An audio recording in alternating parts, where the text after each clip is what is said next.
Wolves were flat against Brighton. Vitor Pereira was pretty diplomatic, but he didn't strike me as being all that impressed. He's adamant he wants the team to push hard for points right to the end. Dead games or not, is he setting a test for the players to see who he can really rely on? And on the assumption Mateus Cunha does leave, who are the players who must stay for next season, who you cannot afford to see go? 08081 009956. If you want to tell us the Beanie code word from this morning, do it carefully, because they've seen you and me coming on the breakfast show again. Oh yes. Oh no. Don't you trust Sarah and the breakfast show crew? I wasn't up at 7 o'clock, so I don't know. I didn't hear it. I heard it. Okay. I don't trust a word of it. Right, so we'll be on best behaviour for that, or rather you will. Oh, if, yes. You ring in for the Beanie code word. If you don't know what it is, have a look quickly on BBC Sounds and call us, and you could win a Beanie hat in your team's colours. Are we going to find a manager soon? Do you reckon? There's no white smoke above the Hawthorns. It wasn't above the Vatican, but it wasn't for the West Brom manager. So, yeah, disappointed. Is the word from my point of view. They sacked Mowbray 3 weeks ago. Yes. You think that they would have a short list, or at least have an idea of where they would want to go.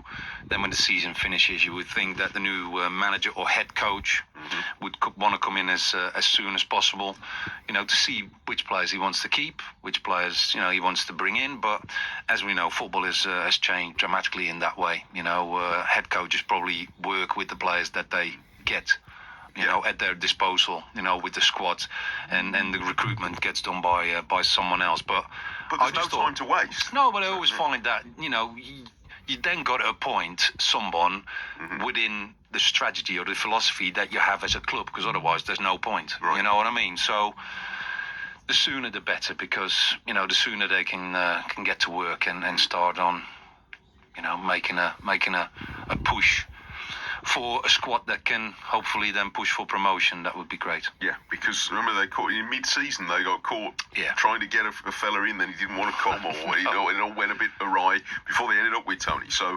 if thoughts about where Albion should go next. Blues, I know you'll be sort of enjoying the summer, watching everybody else sweat to the end. Of course. But you've got no time to waste either. So what changes do you want to see made for the start of next season? Because for sure, the Blues squad that starts next season won't be the one that finished this season. Not by a long way, I'm sure. I think they've already, looked in League One to see which players they can bring in that can stay with them in the Championship. Otherwise, you just keep turning over players, and it keeps turning over money.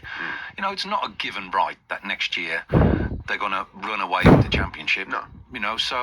But they've got a good playing style, they've got a good manager, they've got a good playing squad. I think they probably need 3, maximum 4 players, in each line, front, middle, and back, maybe a keeper, to really have a go at the Championship, so to speak. Just keep building. Yeah. Walsall fans, I do want to hear from you. Are you going to be all right now?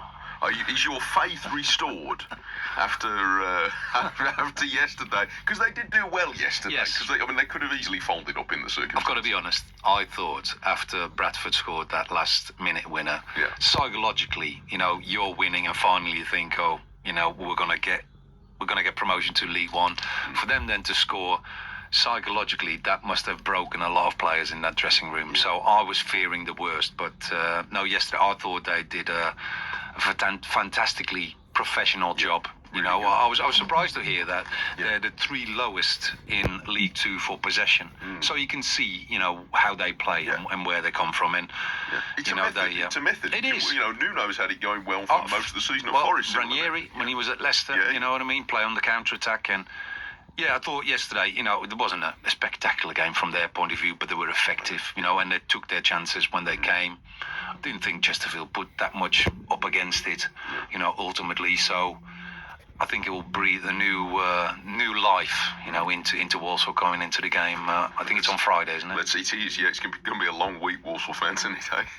All right. Let's go to Kevin. Wants to talk about Wolves. How are you, Kev?